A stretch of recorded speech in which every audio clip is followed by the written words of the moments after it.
warahmatullahi wabarakatuh. Selamat pagi anak-anak, tetap semangat ya. Selamat datang di kelas digital Lamongan. Anak sekolah dasar yang cerdas, berkarakter, kreatif, dan menyenangkan. Apa kabar kalian semua? Semoga sehat-sehat ya. Pada pagi hari ini kalian akan belajar bersama Bu Yuni. Bu Yuni berasal dari SDN Primpen, Kecamatan Blulu.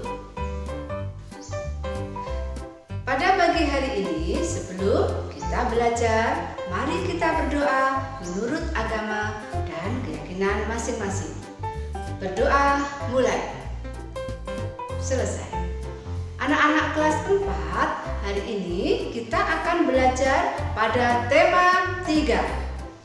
Peduli terhadap makhluk hidup.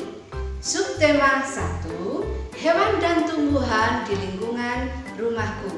Pembelajaran 1. Tujuan pembelajarannya yaitu sebagai berikut.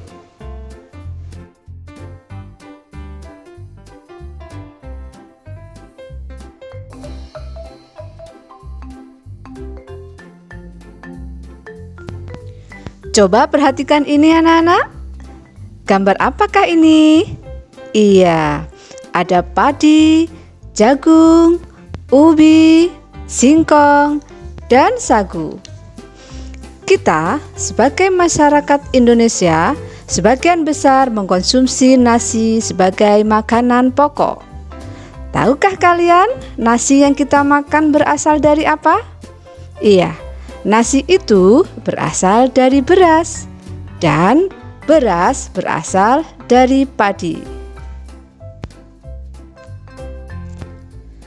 Daerah utama penghasil padi adalah Jawa Barat, Jawa Timur, Jawa Tengah, Sulawesi Selatan, dan Sumatera Utara. Karawang, Jawa Barat dikenal sebagai lumbung padi nasional. Padi itu dapat tumbuh di daerah panas dengan curah hujan tinggi. Nah, karena sehari-hari yang sering kita makan adalah nasi, ayo kita belajar mengenal nasi yang berasal dari padi.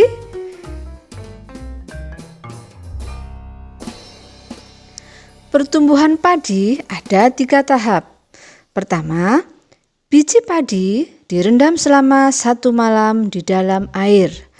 Kemudian ditebar di lahan hingga beberapa hari. Yang kedua, biji padi akan tumbuh bakal akar tunas menonjol keluar, lalu batangnya memanjang. Setelah kurang lebih 20 sampai 30 hari, tanaman padi siap ditanam di lahan dengan menggunakan mesin tanam padi atau ditanam oleh tangan para petani. Kemudian yang ketiga, tanaman padi berbunga hingga gabah matang berkembang, penuh, keras, dan berwarna kuning yang siap dipanen. Selama pertumbuhan tersebut, petani itu mengairi, memberi pestisida, dan pupuk pada tanaman padi. Gabah adalah bulir padi yang terbungkus dalam sekam atau kulit padi. Pertumbuhan padi itu lamanya 110 hingga 130 hari. Setelah panen, ditumbuk atau menggunakan mesin perontok padi. Setelah kering, bisa juga ditumbuk atau digiling sehingga bisa menghasilkan beras. Nah, di tempat tinggal kalian pasti banyak juga macam tumbuhan yang dapat dimanfaatkan dalam kehidupan sehari-hari. Pilih satu saja tumbuhan yang sering kalian konsumsi atau yang kalian sukai.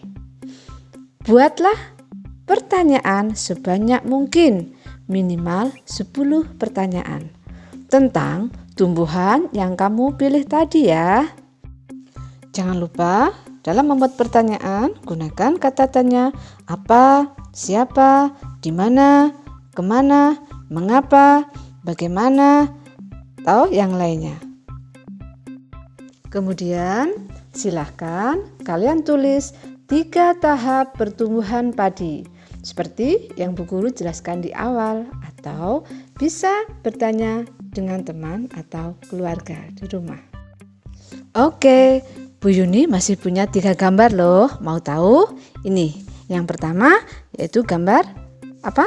Iya, ini adalah gambar pantai. Apa itu pantai? Pantai adalah daerah yang berbatasan langsung dengan laut. Ada yang landai dan terjal. Biasanya untuk objek wisata. Cirinya berbatasan langsung dengan laut. Yang kedua, sebagai sumber daya alamnya yaitu ikan, rumput, laut, dan lain-lain. Kemudian yang ketiga, manfaatnya sebagai objek wisata. Kemudian mata pencahariannya yaitu penduduknya biasanya nelayan, petani garam, petani tambak. Gambar yang kedua yaitu dataran tinggi. Dataran tinggi adalah permukaan bumi di atas 500 meter dari permukaan laut. Ciri-ciri dataran tinggi memiliki 500 meter di atas permukaan air laut.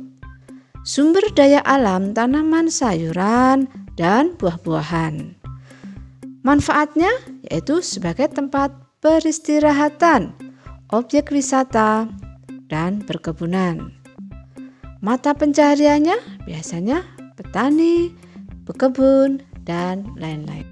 Kemudian gambar yang terakhir yaitu dataran rendah. Ya, permukaan bumi yang datar, yang ketinggiannya kurang dari 200 meter di atas permukaan air laut. Cirinya, dataran rendah adalah dataran yang ketinggiannya kurang dari 200 meter di atas permukaan air laut. Sumber daya alamnya berupa ada hewan ternak, sayuran, dan buah-buahan. Manfaatnya bisa sebagai pertanian, perkebunan, peternakan, dan industri.